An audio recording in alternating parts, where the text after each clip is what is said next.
आज की ताजा खबरों की इस अपडेट में बात करेंगे देश भर की तमाम बड़ी और काम की खबरों के साथ ही सरकार की ओर से आज लिए गए कुछ महत्वपूर्ण फैसलों जारी किए गए कुछ नए नियमों की। तो बुलेटिन की शुरुआत करते हैं पहली बड़ी खबर से। तो पहली बड़ी खबर देखिए, आधार कार्ड वालों के लिए पहली बड़ी खबर देखिए, 2015 से पहले बने आधार कार्ड को लेकर बड़ी खबर, सरकार ने दिया है आदेश। जिस किसी का भी आधार कार्ड जो है 2015 से पहले बना हुआ है उनके लिए जरूरी खबर। दरअसल भारत सरकार ने आधार कार्ड से जुड़े एक महत्वपूर्ण नियम की घोषणा की है जो 2015 से पहले जारी किए गए आधार कार्ड धारकों पर लागू होगी। इस नए नियम के अनुसार यदि आपका आधार कार्ड 2015 से पहले बना है, अब आपको जल्द से उसको जो है अपडेट करना होगा, उसको अपडेट करना जो है अनिवार्य है।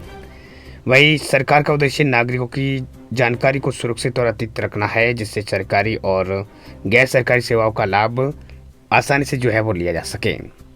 वह आधार कार्ड एक महत्वपूर्ण दस्तावेज है जो पहचान पते और प्रमाण के रूप में कार्य करता है। समय के साथ साथ नागरिकों की व्यक्तिगत जानकारी जैसे कि मोबाइल नंबर, फोटो में बदलाव हो सकता है। यदि आधार कार्ड अपडेट नहीं किया तो इसका असर सरकारी सेवा और बैंकिंग कार्यों पर भी जो है पड़ सकता है। 2015 से पहले जारी किए गए सभी आधार कार्ड धारकों को कुछ तकनीकी खामियां हो सकती है, जिससे उनके डेटा की सुरक्षा जो है प्रभावित हो सकती है। इस दृष्टिकोण से सरकार ने सभी पुराने आधार कार्ड धारकों को अपना आधार कार्ड जो है अपडेट कराने की सलाह दी है।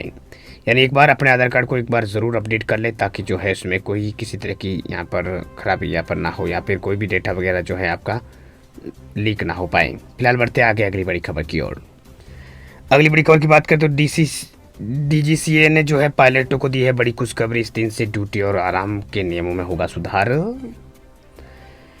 डीजीसीए ने पायलटों के लिए जो है ड्यूटी और आराम के घंटों को संशोधित करने के नियमों को लागू करने का निर्णय लिया है। नियम 1 जुलाई से लागू होगा, जबकि शेष नियम जो है 1 नवंबर से लागू होंगे। डीजीसीए ने जो है दिल्ली उच्च न्यायालय को सूचित किया है कि एयरलाइंस यह सुनिश्चित करेगी कि एक सप्ताह में आराम की अवधि के अंत और अगले की शुरुआत के बीच 68 यानी 168 घंटों से अधिक का समय ना हो। ये कदम पायलटों की थकान को कम करने और उन्हें अधिक आराम कराने के लिए उद्देश्य से उठाया गया है।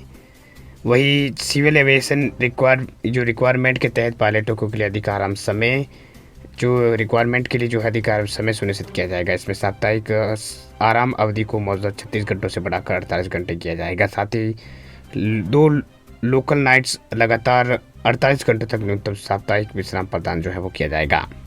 वह एयरलाइंस पायलट ग्रुप और नागरिक उड्डयन मंत्रालय के प्रतिनिधियों के बीच बैठक के परिणाम स्वरूप डीजीसीए ने जो है 1 जुलाई 2025 तक अधिकांश नियमों को लागू करने का निर्णय लिया है। कुछ पहलुओं को 1 नवंबर 2025 तक भी लागू किया जाएगा। तो ये बड़ी खबर फिलहाल निकल के सामने आई। बढ़ते आगे अगली बड़ी खबर की ओर। अगली बड़ी खबर की बात करें तो कार्ड के जरिए पेमेंट करने वाले लोगों के लिए बड़ी खबर देखिए। कार्ड के जरिए अगर आप करेंगे गूगल पे से पेमेंट तो आपको देना होगा 1% platform fees. Digital payment app जो है गूगल पे से यूटिलिटी बिल पेमेंट करने अब जो है आपको से यूटिलिटी पेमेंट करने से एक्स्ट्रा चार्ज देना होगा। दरअसल यूजर्स को डेबिट और क्रेडिट कार्ड के जरिए गैस सिलेंडर बुकिंग, बिजली का बिल भरने और डीटीएच रिचार्ज और फास्टैग रिचार्ज जैसी सर्विस के लिए पेमेंट करने पर 1% या फिर 0.5% प्लेटफॉर्म फीस देना होगा। वही मीडिया रिपोर्ट के मुताबिक यूजर्स को जो है कन्वीनियंस फीस पर जीएसटी भी जो है वो देना होगा। कन्वीनियंस फीस यहाँ पर लेंगे। इससे पहले 2023 में गूगल पे ने मोबाइल रिचार्ज पर सर्विस चार्ज लेने का ऐलान किया था। अभी गूगल पे से मोबाइल रिचार्ज करने पर यूजर्स को 3 रुपये तक एक्स्ट्रा चार्ज देना होता है। वही फ़ोन पे से रिचार्ज करने पर 2 रुपये सर्विस फीस देनी होती है। ये चार्ज रिचार्ज अमाउंट के हिसाब से अलग अलग वसूला जाता है। वही जनवरी 2025 से जो है गूगल पे के जरिए 8.26 लाख करोड़ रुपए का ट्रांजैक्शन हुआ। वही फ़ोन पे से 11.91 लाख करोड़ रुपए का लेन देन के साथ भुगतान के मामले में देश में पहले नंबर पर फ़ोन पे रहा। पेटीएम से जो है 1.26 लाख करोड़ और क्रेडिट से जो है 49,000 करोड़ और नावी ऐप से जो है 13,200 करोड़ रुपए का जो है लेन देन हुआ। तो ये कुछ अपडेट सामने आ चुके हैं। वह देश में यूपीआई के जरिए फरवरी में जो है 13.92 लाख करोड़ रुपए का लेन देन हुआ है। जनवरी में जो है 23.48 लाख करोड़ रुपए के ट्रांजैक्शन हुए थे। इसमें दिसंबर से ये 1% यहाँ पर ज़्यादा है। फिलहाल बढ़ते आगे अगली बड़ी खबर की ओर। अगली बड़ी खबर की बात करें तो टेस्ला अमेरिका में कार बनाकर भारत में बेचेगी। देश में जल्दी ईवी पॉलिसी लागू करने की संभावना। इनपुट ड्यूटी 17 से घटकर 15% रह जाएगी। एलोन मस्क की electric car company Tesla Bharat में अपने एंट्री डायरेक्ट टू कस्टमर यानी D2C बिजनेस कर सकती है। इसका मतलब यह है कि कंपनी भारत में कार बनाने की जगह सीधा अमेरिका से इंपोर्ट कर अपने भारतीय स्टोर्स में बेचेगी। क्योंकि भारत सरकार इस साल जो है अप्रैल में electric vehicle policy roll out कर सकती है, जिसमें इलेक्ट्रिक व्हीकल्स इंपोर्ट करने वाली कंपनियों पर केवल 15% ड्यूटी लगाने का प्रावधान किया गया है। इसलिए कंपनी भारत में मैन्युफैक्चरिंग प्लांट लगाने और कार बनाने के प्लान को बाद में कर सकती है। बिजनेस टुडे के सूत्रों के बारे में जानकारी आई है।